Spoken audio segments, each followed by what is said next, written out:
નમસ્કાર દર્શક મિત્રો, આવતીકાલે આપણા યશસ્વી વડાપ્રધાન શ્રી નરેન્દ્રભાઈ મોદીનો જન્મદિવસ છે। 17 સપ્ટેમ્બર 1950ના વડનગર ગુજરાત ખાતે એમનો જન્મ થયો હતો અને આવતીકાલે નરેન્દ્ર મોદી સાહેબના જન્મદિવસ નિમિત્તે આજે તારીખ 16/9/2025ના દિવસે સમગ્ર ગુજરાત રાજ્યના સરકારી કર્મચારીઓ દ્વારા એક રક્તદાન શિબિરનું આયોજન કરવામાં આવ્યું છે।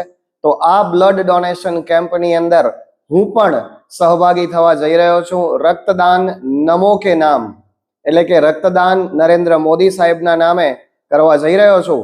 તો આજે હું જે રક્તદાન કરીશ એનો વિડીયો આપ શ્રીને દેખાડીશ। તો આશા કરું છું કે આ વિડીયોને તમે બધા લાઈક કરશો, શેર કરશો અને આ ચેનલને સબસ્ક્રાઇબ કરી દેશો। જો આપ નવા છો તો ચેનલને ખાસ સબસ્ક્રાઇબ કરજો અને ચેનલને શેર કરવાનું ભૂલશો નહીં। આવતીકાલે આપણા વડાપ્રધાન શ્રી નરેન્દ્ર મોદી સાહેબના જન્મદિવસ નિમિત્તે આ એક સેવાકીય કાર્ય કરવા જઈ રહ્યો છું। આશા રાખું છું કે આ સેવાકીય કાર્યને આપ બધા વધાવશો। નલિયા આરોગ્ય કેન્દ્રની અંદર આ બ્લડ ડોનેશનનો કેમ્પ ચાલી રહ્યો છે। હું લોહી આપી રહ્યો છું, આપ જોઈ શકશો। 350 ml ની આ બોટલ હોય છે, એમાં લોહી લેવામાં આવે છે। એક વ્યક્તિનું 350 ml આ લોકો લોહી લેતા હોય છે। તો આપ આ વિડીયોને નિહાળી શકશો।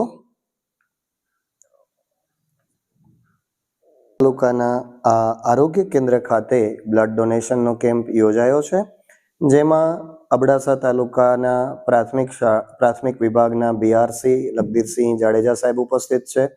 તમામ સરકારી કર્મચારીઓ અત્રે ઉપસ્થિત છે અને આ જે કેમ્પ છે એ સવારે 8 વાગ્યાથી લઈ અને સાંજે 4 વાગ્યા સુધી આ કેમ્પનું આયોજન કરવામાં આવ્યું છે। તો તમામ સરકારી કર્મચારીઓ અત્યારે બ્લડ ડોનેશન માટે અહીં ઉપસ્થિત થયા છે, આપ જોઈ શકો છો।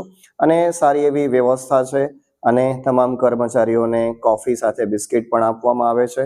સારી એવી એમની સાર સંભાળ લેવામાં આવે છે। સારો એવો સાથ સહકાર આપવામાં આવી રહ્યો છે પ્રશાસન તરફથી। તો આશા કરીએ કે નરેન્દ્ર મોદી સાહેબનો આ જન્મદિવસ એ આપણે કંઈક એમના માટે કરી શકીએ। થેન્ક યુ, ધન્યવાદ।